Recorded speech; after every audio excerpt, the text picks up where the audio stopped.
You know, sometimes an event will happen in a lifetime that is something that should have never happened. The things happen to people.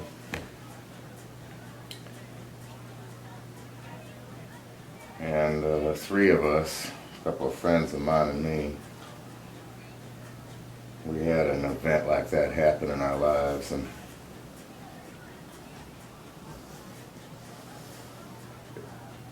it was something that went so terribly wrong that after we gotten through it, we all agreed that we'd never say another word about it.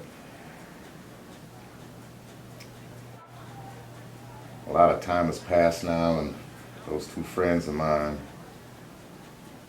unfortunately, have left this earth. And I guess I'm the only one left that knows what happened. And I've decided I'm going to tell that story just because I feel that it needs to be told.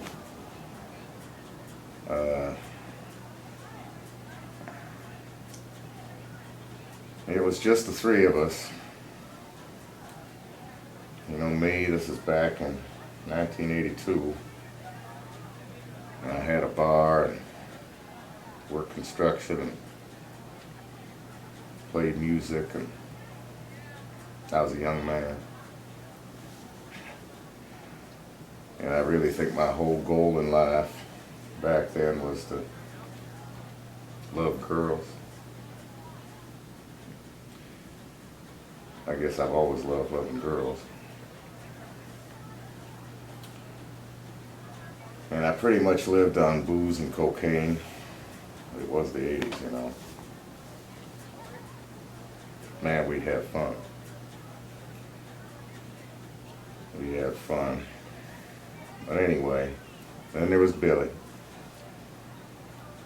Billy was a beer truck driver, you know, worked for one of the beer distributors, Budweiser, actually, out of Tampa, Florida.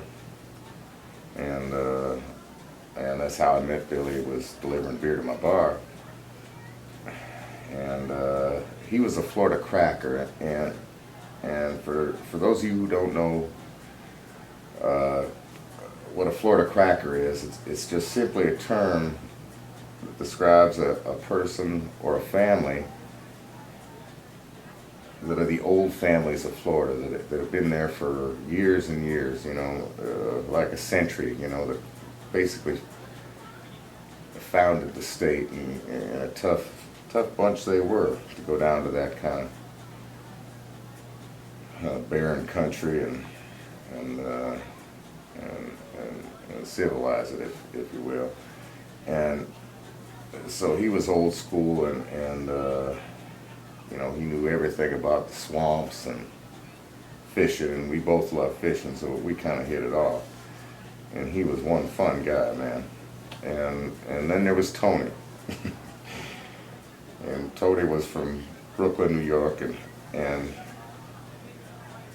I'm going to tell you, I never met a man with more ego and thought more of himself than Tony. But I'm going to tell you what, I believed it too. He was, Tony was something else. He was your classic Italian. He was a tough guy. He was a handsome guy, and we hit it off. I liked him. Not everybody liked him, but I liked him, and he was worth liking. And the three of us, me and Billy and Tony, hung out a lot, and we decided that we wanted to take some kind of a weekend vacation. And Billy and I had been talking about fishing, and of course, you know, his family had been down there for 100 years, and he was telling me about the Everglades and these fish camps that were out in the Everglades and tucked way back in the thick of it all, in the middle of nowhere. and about the shark fishing in the Everglades and the gators and all the things that are out there that kind of excite me. And Tony'd heard us talking about it. Now Tony was the guy that never touched a fishing pole in his life and has really never been out of the city. And we got him going about it, and he decided he was going to come with. So Billy knew some people down in the Everglades, the old Crackers. We had a little fish camp tucked away in the middle of nowhere. And we decided that that's what we were going to do. We were going to head down there for 3 days and go fishing, a little bit of drinking, and, you know, kiss the wild a little bit. And we pulled out of Clearwater. Billy and I were from Clearwater, which is just a little bit north of Tampa, and we swung by and grabbed Tony in